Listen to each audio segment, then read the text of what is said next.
helps, I think one of the things it does is that it helps create awareness among the people, but in particular, the girls themselves, for them to take a peek or to get an understanding of what the workforce, in particular I'm talking about this activity of the girls taking over offices. So it helps them to perhaps to understand what's in, what's ahead of them, like in terms of work. It also inspires them to be in those leadership roles. I was listening to one of the programs whereby some of the girls who have done this in the past have actually gone on to do better things, to do good things in life, because they've been inspired. So it gives them that inside look on what, what the workforce is, and perhaps to also to get inspired. A lot of things have been overcome, like in terms of helping the girl child. Culturally, yes, you still have those instances where girls are being left behind and taking boys instead, but it's not as much as it used to be. It's much less today. So today we're looking at other hindrances or challenges in as far as girls not going to school. But then another thing also is the abuse that exists in society today. This abuse, that kids are experiencing it at home, they're experiencing it in the streets, they're experiencing it at school, and wherever they are. So what we need to do as parents and as guardians is to make these kids aware of these difficulties and the problems that do exist out there. And I think in this day and age, we have to start much earlier on. For me, I think as soon as a child starts to understand, whether they are 4 years or 5 years, it's very important that they are made aware of the challenges that are out there, so that when they encounter them, they're able to act appropriately. In many cases, most of these things, sexual abuse, or the molestation and so on and so forth, they happen to the girls because they don't know. They are caught unaware. But if we equip them with those necessary tools, where the girl can see that and say no, and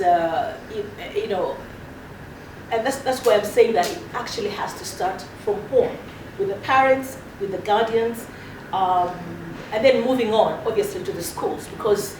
this abuse is everywhere, unfortunately. In the schools, like I said,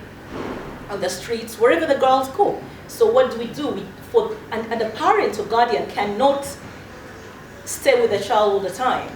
So we have to let them go. They have to go out to school. We're not with them. They have to go out to relatives' houses or to have different activities with friends, and we're not always there. So that's why it's very important to equip these kids with the tools that are necessary for them to protect themselves when they talk to them, how to react. So it's really for me, it's those two things that that we need to work on. I've talked about parents and guardians, and of course teachers and so on and so forth. The government has obviously to step in and up and up the game as far as quality of education is concerned, especially in the UPE schools, but not just the UPE schools, because even the private schools, some of them are extremely too packed. They have classes with so many children, which lowers the quality of education. And I mean, we need to look at all these things at all different stages to make the life of the girl better, to make the life of children better in general. Mwana omuwala in particular, right? Yeah, mwana omuwala. Kyetuva okukola wano okubanga tuleese omwana omuwala ono okusteppinga okuba nti ajja okutegeera biki abantu abakulu be bakola, oba obulamu bwe obw'omumaaso bunaabeera butya. Nekiba nga kibayamba nabo okuba nti bakola ne bakolerera okubeera nga nabo bayinza okubeera ku mutindo ogwo, nabo basobola okubeera tugambe wakiyinza okuba mu byobufuzi oba okubeera abakulembera companies oba organizations kyonna omwana kyasobola kugamba bw'abanga buto n'okimutunuzaamu mu kiseera kino ng'akyali muto kiba kimuyamba ate mu biseera bye eby'omu maaso kugamba akulanga ayagala okuba nti nange nandiyagadde bwe nkula njagala mbeere bwenti ne bwentyo so n'olwekyo eno practice ey'okufuna abaana abawala nga namakula ne bayimirirawo mu bifo byaffe kwegamba kibayamba ne kibawa essuubi nti nabo basobola okubeera kyonna kye bandyagadde okubeera mu maaso eyo mu ensi yaffe ebintu bingi ebizze bibeerawo nzijukira mu myaka egiyise eyo ekintu ekimu abantu kye baali beekwasa ennyo nti abaana bawala tebagenda ku ssomero kubanga batwala abalenzi weewaawo ekyo kikyaliyo ninze kyendowooza ate ekisinga kati okusikatiza abaana abawala emabega olw'ebintu ebimu ebingi ennyo ekimu sente okubanga tezirabika okufuna ebyo ebintu ebyetaagisa muyinza okugamba nti waliwo UPE schools abwereere naye ate n'omutindo obw'essomero guba nga si mulungi oba obw'ensomesa guba nga si mulungi nagwo guba gunyigiriza omwana ow'obuwala abamu ne beesanga nga bava nekugamba nga basomawo emyaka mitono ne bava mu ssomero ne bafuna embuto ne basigulwa abasajja ne babatwala kugamba kyandibadde nga kya mugaso nnyo okulaba nti omutindiro gw'okusoma gusitulwa abaana abawala ne baba nga kutwalira wamu n'abalenzi ne baba nga basomera mu masomero agajja okubawa omusingi omulungi ogujja okubakkiriza ate okukola ki okweyongerayo mu kusoma so nakyo tukyakyogerako nti abazadde abamu bayinza bw'abaawo ne ssente bwageregeranya atwale mulenzi muwala kikyaliwo naye nga si nnyo nga luli era bwegera n'abazadde abasinga baagala okutwala abaana baabwe bonna okusoma bawala oba balenzi baagala bonna bagende basome ekirala ekyomutawaana ennyo kineera kyetwogerako era gyembadde muwulira ennyo okukabasanya abaana ab'obuwala ekyo kikyagenda mu maaso ekyomutawaana nti kino kitandikira ddala okuva mu maka gye batambulira mu nguudo kiri mu masomero kiri buli wamu n'olwekyo nze kyenva ngamba nti abaana ab'obuwala tutandike mangu okubabuulirira awamu n'ab'obulenzi kubanga ate eyo manyi bw'obalekayo obuulira omuwala ate n'omulenzi olina naye okumubuulirira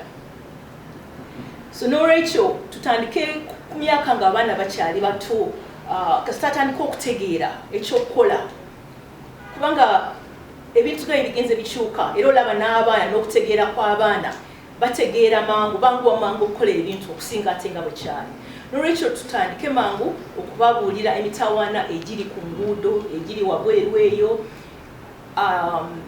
basobole okuba nti omuntu bw'ajja okubasikiriza n'obuntu obutonotono oba omuntu bw'ajja okubagamba ebintu ebisobo omwana abanga akimanyi ate okukimugamba tekitegeeza nti ajja kukikola kubanga bamu bagamba ye kati otandika okugamba omwana ku bintu ebyo tekiba ate kumugamba nti ate agenda abikole si kyekitegeeza ekyokusooka abaana ku myaka egyo baba bategeera nnyo baba bategeera baba bayiga mangu era ng'omwana akitegedde ku myaka egyo ajja kuba mwangu nnyo ekintu ekimutuukako oba omuntu bwamugambako nti jangu tukole kino jangu tugende kino nga si kituufu ajja kukigaana era ajja kuloopa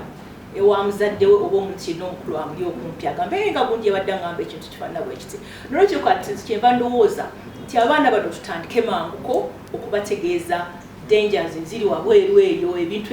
ebizibu ebiri wabweru ate ekyomutawaana biri mu famire zaffe mu maka ne wabweru kubanga luli abaana oluusi ng'obatiisa abantu be batamanyi era muzungu bagamba don't talk to strangers ba strangers mubeewale abantu bemutamanyi mubeewale naye ennaku zino n'abantu bennyini abaana be bamanyi ate be babakolako ki obusuno bagamba nti abaana babadde waka bafunye embuto neddala bagamba okufuna embuto tekitegeeza nti banaabeera ku ssomero tebajja zifuna tulina okutwala obuvunaanyizibwa ngaffe bamaama bataata abantu abalabirira abaana awaka okuba nti tubalabirira basobole okwewala ekyo bandibadde